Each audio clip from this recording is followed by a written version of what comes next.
What's happening, people? ODTV, online dialogue television, back once again. Banji, Vernon, it's been a while. Vern, you know what I want to talk about, don't you? What do you want to talk about, Banji? I want to talk about presidential elections and all that boring stuff. Alright. How do you feel about it?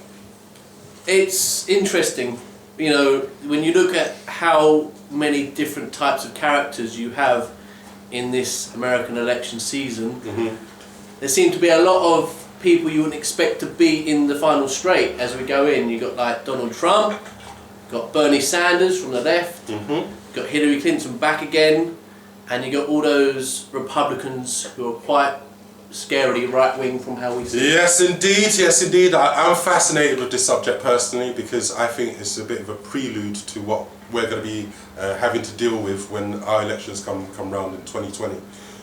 So basically you've got Bernie Sanders, who's a Democrat, who's left wing basically, who's, I would say our equivalent is Jeremy Corbyn. He's been sort of demonised by all his opponents, he's been demonised by the media. Again, exactly the same situation we have here. He seems to be saying the most common sense things and the things that most of the actual average population want. A lot of the policies that they want regarding education, regarding healthcare, regarding the justice system, regarding how citizens are treated and what resources they have access to. And again, Jeremy Corbyn, from my perspective, is spouting all those same kind of things as well. Then you have the opposition in his same party, which was Hillary Clinton, who is, as far as I'm concerned, a political dynasty. It's same old. Don't you think it would be a continuation of the same old if Clinton was to be elected in America? Yeah, but most politics always comes to the centre. That's the way. I mean, you say people like having left-wing solutions to things they want. Like, but that's what the polling shows. You go to any, but they never get elected. Go to the ONS, the Office of National Statistics, which is our government statistic office, I guess, record holder here in the UK. You go to any good site that has statistics that are up to date, and you'll find that when most citizens, no matter what country it's in, are polled, the policies they advocate for are always left-leaning, more than central. But they don't vote for them. When was the last left-wing Prime Minister? In this country? Yeah. That would have been Blair. I wouldn't call him left-wing, would you? I mean, you... Well, that's how he campaigned. That's how he got elected. I'm not sure. That's how he got elected. He wouldn't call himself a socialist. He was a radical different... he was radically different from... Sorry to interrupt you. Blair was radically different from what was being the status quo at the time. Yeah. But you wouldn't call and that's how he campaigned. But you wouldn't. You would have at the time. That's why, you know, it was New Labour. It was a whole new identity. It was, we are even more for the average Joe than we were before. Is that not left-sided? Well, or left-leaning? You can't say the left are just the good guys and the right is the bad guys. The right would say they're the good guys as well. Yeah, I agree with you. They say they care about the working class. I agree with you, but I'm just saying in terms of how those things are categorised, according to our media and etc., that there is a left side and there is a right side, right? So most of the policies that most average citizens advocate for is always left-leaning, because people want access, want the ability to have access to these things and as widely as possible. They want access to education, they want access to healthcare. Those are the two primary things that most people would vote for everyone to have the ability to access. There's never been a left-wing president of America. What do you mean, left-wing? No. But democratically speaking, that's meant to be left-wing. Now, I know the eventual stance they end up taking once they get elected, because Bernie Sanders and Barack Obama of 2008 and 2007 are very much aligned in terms of how they're saying they're going to bring about dramatic change. Right? Is that not true? Change you can believe in. That was the exact tagline. That was how he hooked so many people in, you know, hook, line and sinker. Not just in America, but so many people outside America who were backing and supported Obama and wanted him to get into office as well. You know, because it was something so radically different and such a radical would you shift. say Obama has given as much change as he's promised? Definitely not. So what would mean? I mean, like Bernie Sanders is Sanders has the record to back it up. Remember, Obama was a newly elected senator who didn't have much of a voting record. But Sanders has over 40 years of a proven track record. Even if you get Sanders as president, which I think is unlikely, because there's never been... But again, like every time I'm saying Sanders, I'm also just thinking Corbyn.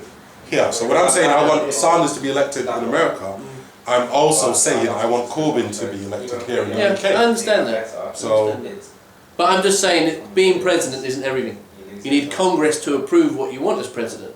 absolutely. And most of Congress is very to the right of Bernie Sanders, so they won't let him do what he wants. Agreed. But the fact that if he's there fighting and exposing, because I mean, come on, like as much as we have the system of people get elected, they're meant to represent the voters and the average citizens. Now, all these politicians that end up getting elected, most of their actions seem to always be against what most of the citizenship wants.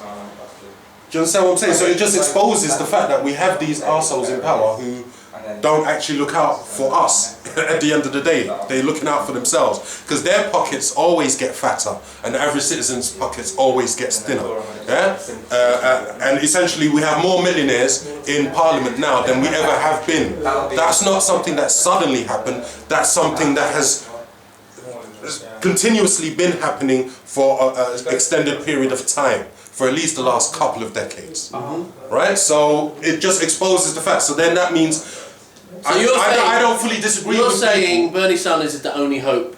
No, I'm not saying he's the only hope. I'm saying in terms of if we were to follow our democratic system the way it's meant to be followed, right? I would say that in terms of who's going to benefit the average citizenship, it would be Bernie Sanders. Most of the citizenship will benefit from Sanders being in power, because even if he has such opposition from, from whatever other politicians in Congress and in the Senate, then it's still like he still has the backing of the citizenship.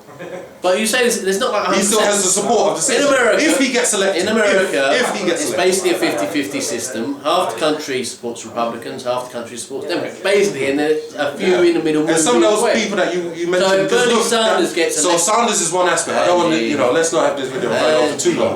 But I was just going to say, look, so we have Trump who's on the other side, and I think America's coming to a crossroads, which, like I said, so many other countries are as well, definitely us included, in the next election, in terms of so many people are just fed up with the status quo and the same old politics as usual. So many people. That's why someone like Trump can garner the support he has been able to galvanize, because he does not talk like an average politician. He doesn't have the history of being a politician, so people don't feel he's tainted with that brush. He may be tainted with many others, like the racist one and the sexist one, and etc., etc. But he still has the support of people because he is so different from the status quo. So America's coming to a crossroads, and so are many other places. Just my final point on this. But you can. No, my final point is a lot of Sanders is positioning himself like this, but people had lots of hope about Obama. And you look where we are now. Whatever you think of that, it hasn't been a revolution in America. And people thought a lot about Tony Blair. As you say, you thought he was left wing, and he didn't prove to be left wing, even when he got the power. No. So I think I hear the bell. Indeed. Was that this bell or? It was the bell here. Looks like we have more special guests coming into the fold. So that's it. It's Mr. Amazon. So I have to go meet him. Goodbye. My final point, just before I lock this one off. Basically, America's coming to a crossroads, and essentially it's going to be Bernie Sanders and left-wing socialist perspective, or Trump and a very right-wing, very fascist perspective. And whichever line America chooses to cross, that's just going to be like a litmus test for other Western nations like here in the UK. So that's my final point. Please chime in the comments below. Keep it locked, ODTV. Don't forget to subscribe. I'll see you later. Peace. That sounded too much like True Geordie. Don't care.